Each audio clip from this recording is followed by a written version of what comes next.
திருவாசக தொடர் விண்ணப்பத்திலே அடுத்த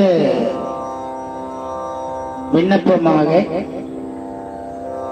இறைவன் எழுந்தருளிய இந்த அற்புதமான தருணத்திலே இறைவனை போற்றி அர்ச்சிப்பது சாலச் சிறந்ததாகும். எனவே போற்றி திருவகவல் என்று சொல்லக்கூடிய தலைப்பிலே அமைந்த திருவாசகத்தினை இப்பொழுது நாம் தொடர் விண்ணப்பமாக செய்கின்றோம்.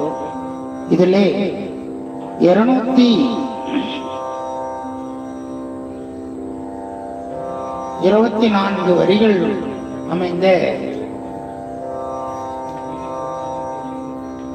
போற்றி திருப்பதிகம், போற்றி திரு அகவல் என்று சொல்லக்கூடிய பதிகம். இதிலே முதல் பாதியை மோகன ராகத்திலேயும் அடுத்த பாதியை நாம் அரிகாம்போதி ராகத்திலேயும் பாடி விண்ணப்பம் செய்வோமாக.